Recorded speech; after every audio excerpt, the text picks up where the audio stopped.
To KBS classes Khan business strategy में मैं आपका दोस्त, मैं आपका होस्ट असलम खान आप सभी को अपने चैनल खान बिजनेस स्टडी में तहे दिल से स्वागत करता हूं। इसमें आज के इस छोटे से कक्षा में हम लोग क्लास 12 एनसीईआरटी सीबीएसई बोर्ड पर अकाउंटेंसी सब्जेक्ट के सिलेबस के बारे में हम लोग समझने वाले हैं, जो कि सेशन 2026 और 27 के लिए है। जी हाँ स्टूडेंट, बिल्कुल आप सही सुन रहे हैं। हम लोग आज इसे क्लास के माध्यम से क्लास 12 एनसीईआरटी जो कि आपका सीबीएसई बोर्ड और यूपी बोर्ड पर भी आपका आधारित है, ये सब्जेक्ट हमारा क्या है, अकाउंटेंसी। अब तक हम लोग इकोनॉमिक्स के सारे सिलेबस हम लोग समझ चुके हैं, 11th के 12th के भी, और क्लास 11 के अकाउंटेंसी पिछले क्लास में मैंने आपको बताया था। और आज हम आपको क्लास 12th अकाउंटेंसी के फुल सिलेबस के बारे में डिस्कशन करने वाले हैं। तो पेन कॉपी लेके बैठ जाइए, नोट करते हुए चलिए, स्क्रीनशॉट निकालते हुए चलिएगा, क्योंकि ये जो आपका सेशन है ये आपका देख लीजिए फुल्ली 2026 और 27 बिल्कुल जो करंट से आपके स्टार्ट होने वाले हैं या स्टार्ट हो चुके होंगे अप्रैल से। ठीक है, तो आइए सबसे पहले हम समझते हैं यहाँ पर ओवरऑल हम लोग का कंटेंट क्या है। लीजिए तो देख लीजिए, ये आपका एनसीईआरटी पर टोटल आपका बेस्ड है क्लास 12 अकाउंटेंसी सब्जेक्ट के लिए। सब्जेक्ट कोड आपका 055 है। चलिए, तो फिर वही आपका वही 100 टारगेट हम लोग का क्या है, 100 में से 100। जी हाँ स्टूडेंट, बिल्कुल 100 में 100 टारगेट है, जिसमें फिर से इसको दो पार्टों में डिवाइड करें। एक 80 मार्क्स का हमारा क्या थ्योरी का पेपर आपका होगा, रिटन एग्जाम होगा एज पर बोर्ड, और 20 मार्क्स का आपका क्या रहेगा, प्रोजेक्ट का। 20 मार्क्स का क्या रहेगा, प्रोजेक्ट, और समय कुल मिलाकर आपको कितना मिलेगा, वही 3 घंटा। ठीक है, 3 घंटे का आपका एग्जाम का टाइम रहेगा, जो कि 80 मार्क्स का होगा। अब इस 80 मार्क्स में कौन कौन से हमारे हैं, पार्ट ए में क्या है, पार्ट बी में क्या है, यूनिट वाइज हम लोग समझते हैं। जिसमें सबसे बड़ा अगर कोई पार्ट है तो आप देख लीजिए, पार्ट ए में अगर हम बात करें स्टूडेंट, तो देखिए accounting for partnership firm and companies. Accounting for partnership firm के बारे में समझना है आपको, और कंपनीज के बारे में पढ़ना है। तो यूनिट फर्स्ट की बात करें, हो सकता है ये बुक में आपके वॉल्यूम फर्स्ट के नाम से दिया हो, accounting for partnership firm. Partnership firm क्या है, इंट्रोडक्शन क्या है, पीएसआर रेशियो क्या होता है। ठीक है, इसके बाद एडमिशन, रिटायरमेंट, डेथ रिजोल्यूशन, ये सारी बातें हम लोग क्या करेंगे, यूनिट फर्स्ट में पढ़ेंगे।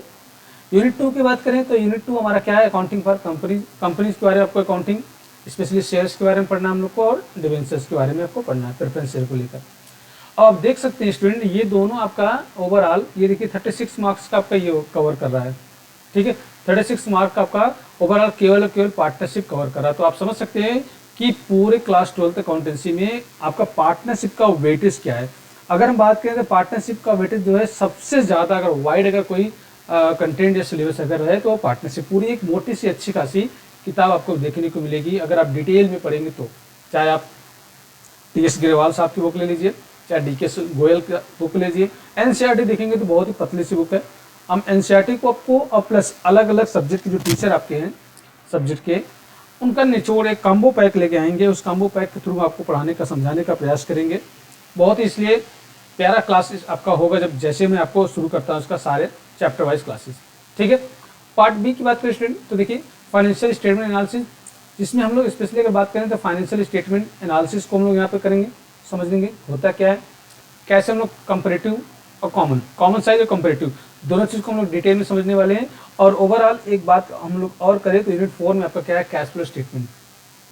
कैश फ्लो स्टेटमेंट क्या है, इसके लिए कौन से काउंटिंग स्टैंडर्ड है, कौन सी इसकी मेथड है, डायरेक्ट मेथड क्या है, इनडायरेक्ट मेथड क्या है, कैसे हम इसको बनाएंगे। ठीक है, इसमें ऑपरेटिंग एक्टिविटी क्या होता है, इन्वेस्टिंग एक्टिविटी क्या होता है, और फाइनेंसिंग एक्टिविटी क्या होता है, कैसे हम लोग सॉल्व करते हैं, ये सारी बातें हम लोग क्या समझेंगे कैश फ्लो स्टेटमेंट में। ठीक है, इसके बाद हाँ यहाँ से आप देख लीजिए 20 मार्क्स का आपका ये कवर कर रहा है, और 60 मार्क्स का ये ओवरऑल अगर बात करें तो ये 80 मार्क्स का आपका कवर हो गया।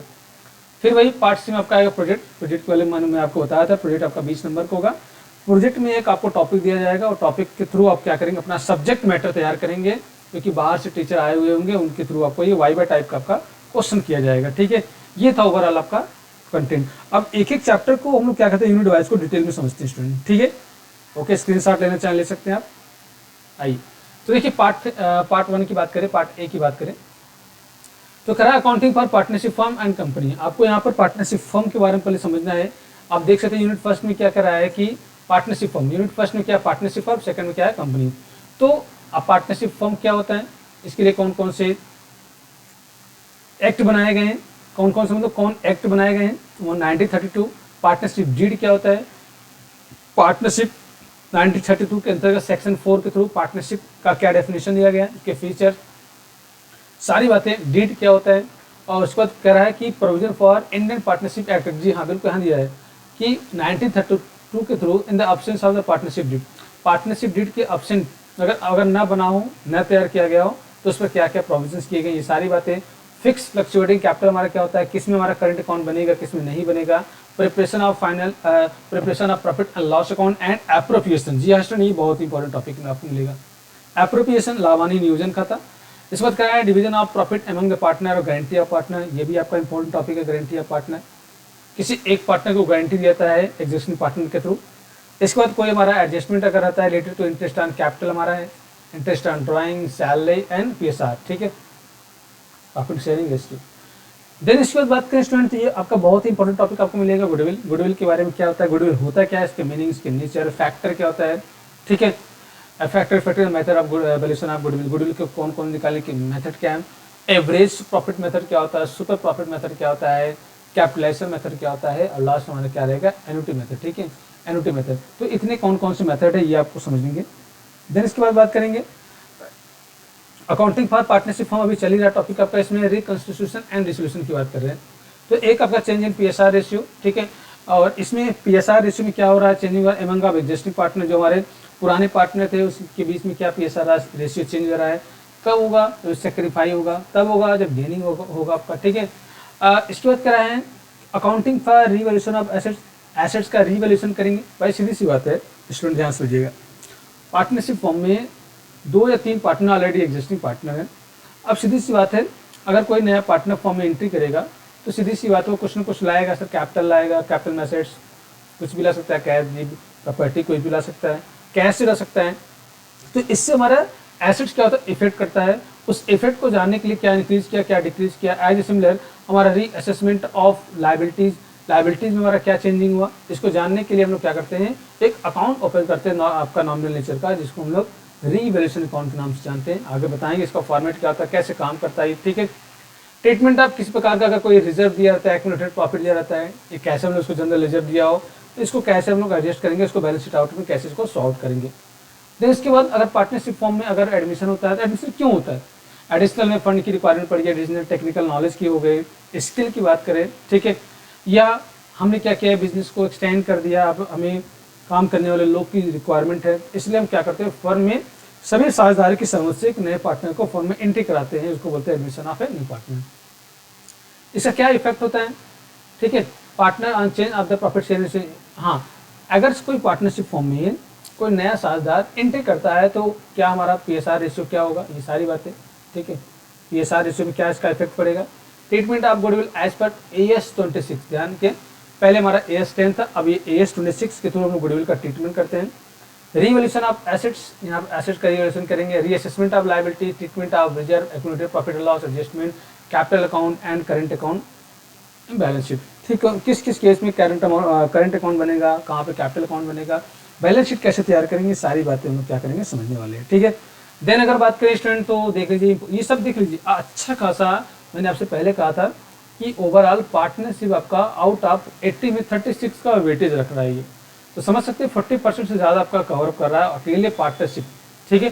तो रिटायरमेंट एंड डेथ, ठीक है, पार्टनरशिप में अगर कोई बंदा कोई पार्टनर रिटायर करता है या डेथ करता है तो उसका क्या ट्रीटमेंट किया जाएगा, इसका इफेक्ट क्या किया जाए, ठीक है, इसका इफेक्ट क्या होगा, डेथ करता है तो क्या होगा, ठीक, ये सारा चीज़ होगा। उसको गुडविल चाहिए गेनिंग के रेशियो में, ठीक है, एज पर 2026 के थ्रू। रिवैल्यूएशन ऑफ एसेट्स हम लोग क्या फिर से करेंगे, और रीअसेसमेंट ऑफ लायबिलिटीज करेंगे, किस प्रकार कोई एक्यूमुलेटेड प्रॉफिट एंड लॉस है, रिजर्व है, एडजस्टमेंट है, ये सारे चीज़ हम लोग क्या करेंगे रिटायरिंग पार्टनर को, ठीक है। डेथ के केस में क्या होगा, भाई पार्टनर तो एक्सपायर कर गया, इस केस में उसका जो लीगल एग्जीक्यूटर होगा उस एग्जीक्यूटर को हम लोग क्या करेंगे, अकाउंट तैयार करेंगे, या कभी कभी ऐसा होता है एग्जीक्यूटर के लोन अकाउंट में ट्रांसफर करते हैं, ये सारी बातें हम लोग करेंगे। देन इसके बाद क्या होता है, विघटन क्या होता है बेटा, फर्म को बंद करेंगे। मीनिंग इसका क्या होता है, डिसोल्यूशन ऑफ पार्टनरशिप, पार्टनरशिप का डिसोल्यूशन क्या होता है, पार्टनरशिप फर्म का क्या होता है, ये बहुत बड़ा क्वेश्चन है। कभी कभी बच्चे एक ही समझ लेते हैं बट दोनों क्या होता है देखने बहुत अंतर मिलेगा आपको, ठीक है।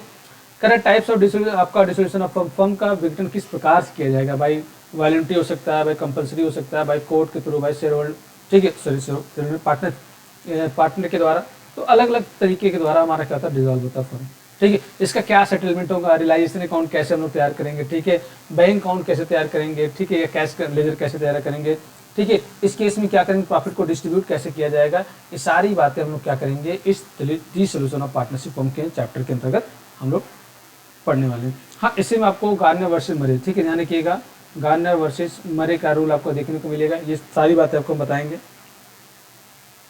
चलिए आगे बात करें तो यूनिट थर्ड में, यूनिट थर्ड की बात करें स्टूडेंट तो देख सकते हैं यूनिट थर्ड आपका क्या है, स्पेशली वो क्या है, वो कंपनी अकाउंट है। इसके पहले जो हम लोग पढ़े यूनिट 2 तक वो क्या था, पूरा का पूरा पार्टनरशिप का के लिए। अब बात करेंगे accounting of share capital, share capital का अकाउंटिंग कैसे करें, इसका मीनिंग क्या होता है, कंपनी क्या होता है, टाइप्स ऑफ कंपनीज क्या होते हैं, इसका नेचर, टाइप्स, ठीक है, issued capital, share capital, called up capital, paid up capital, ठीक है, एल कैपिटल शेयर को कैसे अलॉट करेंगे, कैसे इशू करेंगे, प्रेफरेंस शेयर क्या होता है, प्रेफरेंस शेयर के टाइप्स क्या होते हैं, सब्सक्रिप्शन ऑफ शेयर क्या होता है, इसमें ओवर सब्सक्रिप्शन क्या होता है, अंडर सब्सक्रिप्शन क्या होता है, पार पर प्रीमियम पे कैसे इसको हम लोग इशू करेंगे, along with call in arrear and call in advance, दो चीज़ें हम लोग कॉल इन एरिया एडवांस पढ़ेंगे। एक नया टॉपिक आपका है जो कि क्या है, purchase consideration other than cash, ये टॉपिक हम लोग क्या करें डीप में यहाँ पर, ये आप देख सकते हैं स्टूडेंट, ये जो आपका है पूरा पार्टनरशिप और पूरा कंपनी अकाउंट, ये आपका न्यूमेरिकल पोर्शन है, बहुत मजा आएगा, जान लीजिएगा आप, बस थोड़ा सा मन लगा के पढ़िएगा, बहुत अच्छा लगेगा, बाकी मैं आपके साथ हमेशा हूँ, ठीक है स्टूडेंट, बिल्कुल घबराइए मत। इस बात कराएं कॉन्सेप्ट कराएं, concept of private placement of employ stock option ESOP क्या होता है, ये स्पेशली थ्योरी के कॉन्सेप्ट है, इसमें बहुत ज़्यादा फोकस नहीं करना है आपको, क्या इसके बारे में समझना है। हाँ, स्वेट इक्विटी शेयर के बारे में थ्योरी में पूछा, स्वेट इक्विटी शेयर क्या होता है, इसको इशू किसको करते हैं, इसके लिए क्या कंडीशन है, लॉकआउट पीरियड क्या होता है, ठीक है, किस सेक्शन के थ्रू हम इसको इशू करते हैं, ये सारी बातें हम लोग समझेंगे। देन इसके बाद क्या करते हैं, इसका accounting treatment in the case of forfeiture of share, forfeiture को शेयर क्या होता है, शेयर को फॉरफिट कैसे करते हैं, इसका री इशू क्या होगा, और इसको कैसे हम क्या करेंगे अपने बैलेंस शीट, कंपनी अकाउंट के बैलेंस शीट में कैसे इसको हम लोग शो आउट करते हैं। ध्यान से देखिएगा स्टूडेंट, आप इसको स्क्रीनशॉट ले लीजिएगा, नोट करिएगा, सारी बातें आप लोग ध्यान से समझिएगा। देन बात करें, थोड़ा सा सिलेबस बड़ा है बट घबराइए मत, आएगा समझ में बिल्कुल। अकाउंटिंग फॉर डिवेंचर, डिवेंचर क्या होता है, डिवेंचर की मीनिंग क्या होते हैं, इसके टाइप्स क्या होते हैं, ठीक है, इशू आप डिवेंचर पार प्रीमियम, यहाँ पर आपको डिस्काउंट भी मिलेगा, देखिए बिल्कुल, हाँ ये डिस्काउंट, क्योंकि शेयर के केस में सिर्फ और सिर्फ आप पार पे इशू कर सकते हैं, आप पार पे और प्रीमियम पर, बट डिवेंचर केस में आप तीनों पे इशू कर सकते हैं, डिस्काउंट पर भी। इशू ऑफ डिवेंचर पर कंसिडरेशन अदर देन के सेम, जैसा कि आपका शेयर के साथ हुआ है। Issue of debenture in the term of redemption, redemption क्या होता है, इसके टर्म, इस टर्म लॉजिक समझना है।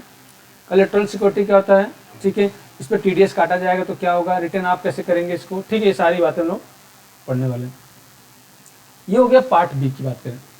पार्ट बी हाँ हो सकता है स्टूडेंट, ध्यान रखिएगा, डीके गोयल साहब की बुक अगर आप देखेंगे तो उसके पहले वैल्यू में ओवरऑल पूरा पूरा पार्टनरशिप है, सेकंड वैल्यू में आपको पूरा पूरा कंपनी अकाउंट आपको देखने को मिलेगा।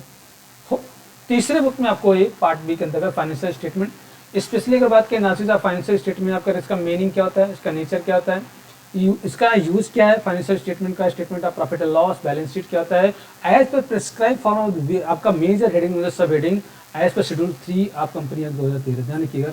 कंपनी एक नई कंपनी अधिनियम 2013 है जिसके थ्रू आपको शेड्यूल 3 के अंतर्गत आपको अपना फाइनेंशियल स्टेटमेंट तैयार करना पड़ता है, जिसके इसमें दो पार्ट रखा गया है, एक पार्ट फर्स्ट में बैलेंस शीट रखा गया है, और उसके बाद बात करें स्टूडेंट पार्ट सेकंड जो हमारा वो क्या है, प्रॉफिट एंड लॉस या statement of profit and loss, ये आपको तैयार करना पड़ता है एज पर प्रिस्क्राइब फॉर्म, ये देखो ध्यान रखिए, ठीक है स्टूडेंट, ओके।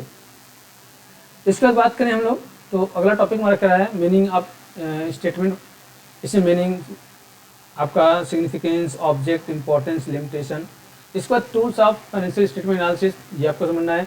इसमें दो बातें मैंने पहले भी कहा था, एक आपका कंपैरेटिव स्टेटमेंट है, कॉमन साइज। यहाँ से एग्जाम में आपको बहुत ढेर सारे सवाल आपको देखने को मिलेंगे, मैं आपसे यहाँ से कर रहा हूँ, ये जो टॉपिक आप स्क्रीन पे देख रहे हैं ना, इससे कंपटीशन के एग्जाम में बहुत सवाल बनते हैं। यहाँ तक UG NET, UPT, GT, PGT, Bihar state, ठीक है, साथ साथ हमारे बिहार की जो टीआरई 4, टीआरई 3, ये सारी वैकेंसी है, आप देख सकते हैं जितने भी कंपटीशन के एग्जाम है रिलेटेड टू द कॉमर्स, इसमें आपको ये सारे टॉपिक में आपको सवाल देखने को मिलेगा। इसमें बात करें accounting ratio, meaning accounting ratio, advantage, classification, computation, liquidity ratio में करंट रेशियो क्या होता है, इसका आइडियल रेशियो क्या है, क्विक रेशियो क्या होता है, इसका आइडियल रेशियो क्या होता है, एब्सोल्यूट क्या होता है, उसका आइडियल क्या है, सॉल्वेंसी में क्या बात करें, सॉल्वेंसी रेशियो, डेब्ट to equity ratio, total two डेब्ट इक्विटी रेशियो, प्रोप्राइटरी रेशियो, ठीक है, इंटरेस्ट कवरिंग रेशियो और डेब्ट to equity capital employed ratio, ये आपको पढ़ना है। ये सब न्यूमेरिकल है, बहुत मज़ा आपका आने वाला है। क्लास 12 अकाउंटेंसी समझो बहुत मज़ा आता है, ये बहुत ही इंटरेस्टिंग सब्जेक्ट आपका है, बहुत इंटरेस्टिंग इसका सिलेबस है। एक्टिविटी रेशियो में बात करें तो inventory turnover ratio, trade receivable turnover ratio, trade payable turnover ratio, fix asset, net आपका current ratio, working capital ratio, working capital turnover ratio, ये सारी बातें हैं। प्रोबेबिलिटी बात करें तो आपको इसमें आपको ग्रॉस प्रॉफिट रेशियो मिलेगा, ऑपरेटिंग प्रॉफिट रेशियो मिलेगा, net profit ratio and ROI, return on investment. ठीक है, ये सारी बातें आपको टूल्स के अंतर्गत, tools of financial accounting analysis के थ्रू आपको देखने को मिलेगा। लास्ट हमारा टॉपिक हमारा क्या है, यूनिट 5 के अंतर्गत आपको पढ़ना है कैश फ्लो स्टेटमेंट। सर ये क्या होता है कैश फ्लो स्टेटमेंट? ये आज अब कंपनी एक्ट 2013 के अकॉर्डिंग कंपनी के फाइनेंशियल स्टेटमेंट, अब आपको statement of profit and loss, balance sheet के साथ साथ आपको cash flow statement show out करना पड़ेगा। तो कैश फ्लो स्टेटमेंट होता है क्या, इसकी मीनिंग, इसके ऑब्जेक्ट, इसके बेनिफिट, और कैश एंड कैश इक्विवेलेंट क्या होता है, क्लासिफिकेशन क्या होता है, एक्टिविटी ऑफ प्रिपरेशन कैसे करेंगे इसको as per accounting standard 3। Accounting standard 3 क्या है सर? इसके लिए एक इंडिया में कानून बनाया गया जिसको हम लोग अकाउंटिंग स्टैंडर्ड 3 कहते हैं, उसको रिवाइज कर दिया गया। इसमें कौन कौन से मेथड है, डायरेक्ट मेथड क्या होता है, इनडायरेक्ट मेथड कौन से, सर कौन सा अच्छा पड़ेगा, ये सारी बातें हम पढ़ेंगे। सर इसके अंतर्गत ऑपरेटिंग एक्टिविटी क्या होता है, इन्वेस्टिंग एक्टिविटी क्या होता है, और साथ साथ हमारा फाइनेंसिंग एक्टिविटी क्या होता है, ये सारी बातें हम लोग क्या करेंगे कैश फ्लो स्टेटमेंट के थ्रू हम लोग समझेंगे। लास्ट आपका वही टॉपिक आपका रहेगा 20 मार्क्स का आपका रहेगा, ये ऑब्जेक्ट आपका रहेगा क्या, प्रोजेक्ट।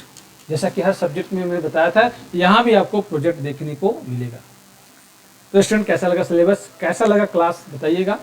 बहुत जल्द मैं आपको अगले 2-3 दिन के अंदर मैं आपको यहाँ पर सारी क्लासेस में आपको स्टार्ट करने वाला हूँ। और सारी क्लासेस मैंने पहले ही बता दिया है कि सारी क्लासेस फ्री रहेगी। फ्री में आपको PDF मिलेगा, फ्री आपका सारा चीज़ MCQ, practice, filling the blanks, matching, assertion, reason, सारा विद चैप्टर वाइज आपको पूरा डिटेल के साथ आपको पढ़ाएंगे। बस आपका काम क्या है, जब क्लास स्टार्ट हो जाए तो आप बैठकर उसको अच्छे से पढ़िए। बहुत जल्दी मैं आपको लाइव क्लास ले आने वाला हूँ, लाइव भी देखिएगा या आप इसको रिकॉर्डेड भी आप देख सकते हैं स्टूडेंट। ओके स्टूडेंट, मिलते हैं नेक्स्ट क्लास में सेशन के साथ। Okay, thank you.